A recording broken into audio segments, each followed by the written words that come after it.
Good morning, children. I am Arvind Soni, your English teacher from AVPS Rehla. Today I am going to continue the remaining pages of The Woman Painters of Mithila. Let's move on the remaining pages. Page number 109, continue. In the 1950s and 60s, the government began to encourage artists in keeping the artistic tradition alive. यानी 1950 और 60s में government में उन आर्टिस्टों को, कलाकारों को encourage करना शुरू किया जिन्होंने कीपिंग दिस आर्टिस्टिक मीन्स कलात्मक, ट्रेडिशन परंपरा, अलाइव जीवित रखा। यानी ऐसे आर्टिस्ट जिन्होंने अपनी कलाओं से इस परंपरा को जीवित रखा, उनको इनकरेज करने लगे। Thus, this style of painting has acquired a new dimension. Dimension means एक नया आयाम, acquire means achieve करना। इस तरह की जो पेंटिंग की स्टाइल थी, इससे मधुबनी आर्ट को एक नया आयाम हासिल हुआ। Now, this is a lot of the individual artist's self-expression. अब ऐसे में कई ऐसे आर्टिस्ट जिन्होंने अपना इंडिविजुअल मीन्स खुद का सेल्फ एक्सप्रेशन, मतलब ऐसे आर्टिस्ट जो अपने हिसाब से आर्ट परफॉर्म करने लगे। Each artist now strives to establish their own unique style. सभी आर्टिस्ट अपने हिसाब से, स्टाइल मीन्स होता है एफर्ट, प्रयास करना, अपने प्रयासों से to establish their own unique style, वो अपना यूनिक स्टाइल, यूनिक मीन्स जिसका कोई कंपैरिजन ना हो, अपने हिसाब से वो नए नए आयाम हासिल करने लगे।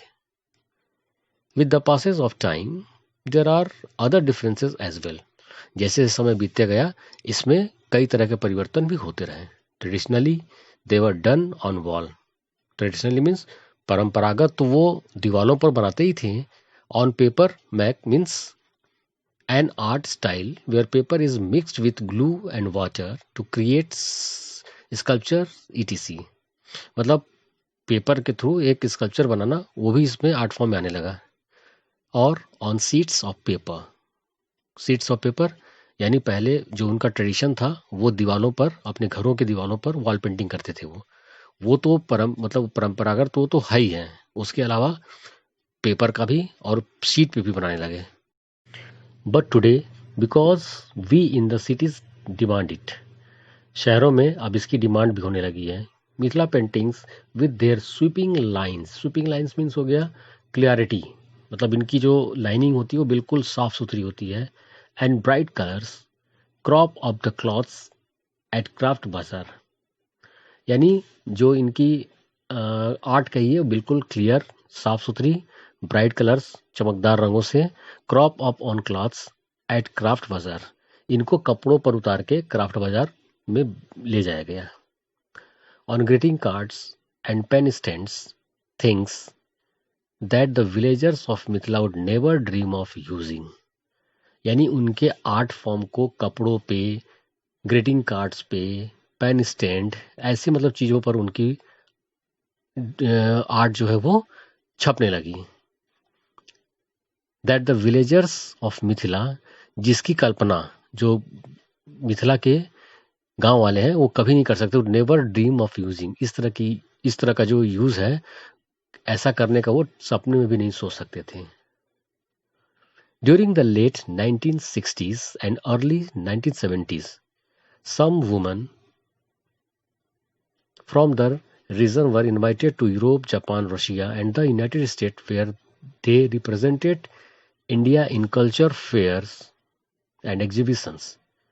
यानी 1960 और 70s में सम वुमेन यानी कुछ औरतों को फ्रॉम द रीजन, उस क्षेत्र की यानी मिथिला क्षेत्र की, were invited to Europe, Japan, Russia and the United State, यानी इन देशों में इनवाइट किया गया, where they represented India in culture fairs and exhibitions. वहाँ पर वहाँ के फेयर्स और एग्जीबिशंस में उनको अपने इंडिया के कल्चर को रिप्रेजेंट करने के लिए बुलाया गया। One such artist was Ganga Devi, born in a village, Chatra. Ganga Devi had a happy childhood. One such artist, ऐसे ही एक कलाकार जिनका नाम जो गंगा देवी थी, उनका जन्म एक गांव चतरा गांव में हुआ था और उनका बचपन बहुत ही अच्छे से बीता था। Like most children of her age, she grew up playing with dolls and observing her elder sister become skilled in the art form. यानी और बच्चों की तरह वो उनका बचपन जो था वो गुड़ियों के साथ खेलने में and observing her Elder sister, अपनी बड़ी बहन के जो भी उनकी बड़ी बहन इस आर्ट फॉर्म को अंजाम देती थी उनको बड़े ध्यान से देखती थी, उनसे सीखती थी। Become skilled in the art form, और उस आर्ट फॉर्म में ये स्किल्ड हो गई, टच हो गई। Sometimes Ganga Devi would assist in making art objects for a forthcoming wedding. Forthcoming wedding का मतलब हो गया आने वाली शादियां। जैसे आपने देखा होगा कि शादियों में घरों में कई तरह की पेंटिंग बनाई जाती है, that is kind of art. तो ये फोर्थ कमिंग वेडिंग, आने वाली शादियों में अपनी बहन को असिस्ट करने लगी, मतलब उनकी हेल्प करने लगी। But when it was time for Ganga Devi's own marriage, her luck run out. लेकिन जब इनकी खुद की शादी का समय आया तो इनका जो लक था वो चला गया। रन आउट मतलब होता है, मतलब उनका जो लक था वो, अब तक वो इनका लक बहुत अच्छा था, बचपन उनका बहुत अच्छे से बीता, बाकी शादियों में भी वो, आने वाली शादियों में भी कई तरह के आर्ट फॉर्म में अपनी सिस्टर को असिस्ट करती थी। बट जब इनका समय आया शादी का, तब इनका लक जो था वो खराब हो गया, बेकार हो गया। कैसे? हर husband's family lived in despondency.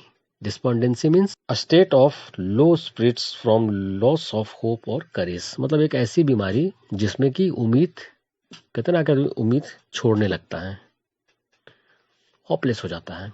It was difficult for her to get a full meal a day. उनके लिए यानी गंगा देवी के लिए एक दिन का भोजन भी मिलना मुश्किल होने लगा।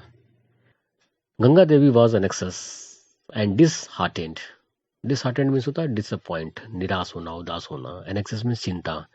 गंगा देवी बहुत चिंतित थी और उदास हो चुकी थी। In desperation she went to her guru. इसी निराशा में वो अपने गुरु के पास गई।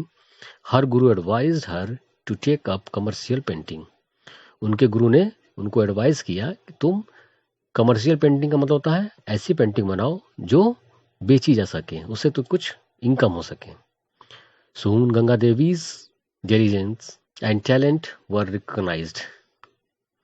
जल्दी ही गंगा देवी का डिलीजेंस जो था, मतलब कह लीजिए एक तरह से लेबर, हार्ड लेबर, परिश्रम और टैलेंट वर रिकॉग्नाइज्ड।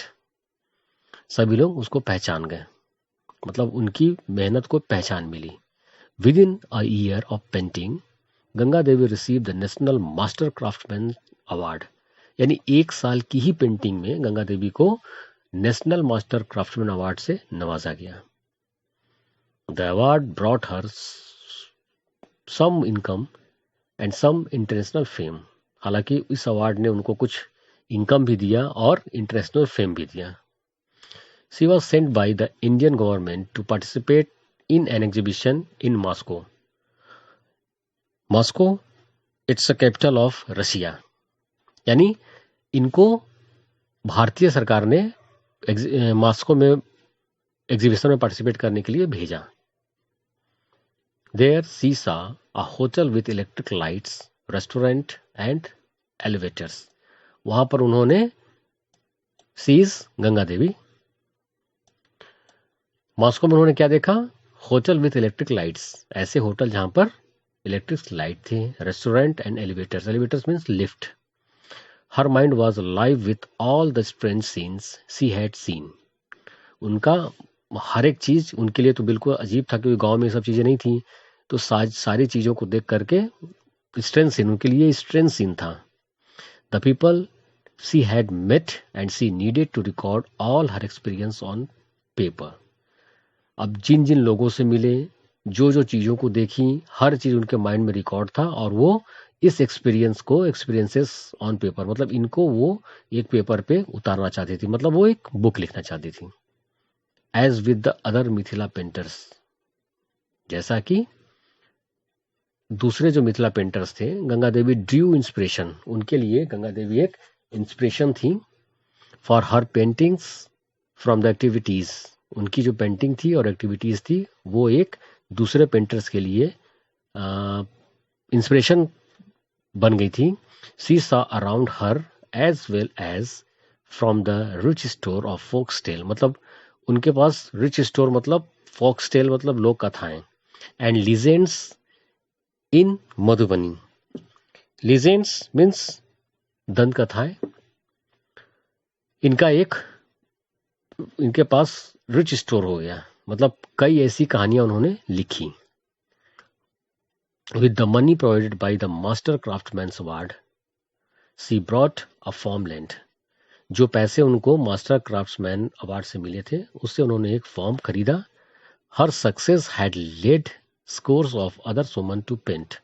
और उनका जो सक्सेस था वो लेड मतलब नेतृत्व किया scores of other women to paint. मतलब और स्कोर्स मीन्स संख्या यानी उनको देख करके उनसे इंस्पायर होकर के कई और महिलाएं पेंटिंग करने के लिए इंस्पायर हुई. Many of these women have also been recognised as artist of national and international stature importance. यानी बहुत सी ऐसी औरतें जो इस आर्ट फॉर्म से नेशनल और इंटरनेशनल में उनकी एक इंपॉर्टेंस एक महत्व बढ़ा दिया. Content with life and her Ganga Devi died battling cancer. Ganga Devi battling means लड़ते हुए कैंसर से लड़ते हुए उनकी मृत्यु हो गई. शी हैड वंस सेड उन्होंने एक बार कहा था I was just like Ahilya before receiving the national award. मतलब मैं अहिल्या की तरह थी. Ahilya means Ahilya a mythological character who had been changed by a curse into a stone but was liberated from the curse by Lord Rama. यानी अहिल्या एक ऐसी mythological character थी जो कर्स मीन्स श्राप से वो स्टोन मतलब पत्थर बन गई थी और इस कर्स से उसे मुक्त लॉर्ड रामा भगवान राम ने उनको मुक्त किया था. I had been condemned to be in a stone but I was freed. यानी ये कहती हैं कि नेशनल अवार्ड मिलने से पहले मैं एक अहिल्या की तरह थी मतलब एक पत्थर की बुत थी. बट आई वॉज फ्रीड लेकिन अब मैं फ्री थी. Okay children, now I am going to stop here. Hope you all have understood this chapter very well. Next class I will solve the exercise of this chapter. Till then, keep study. Goodbye.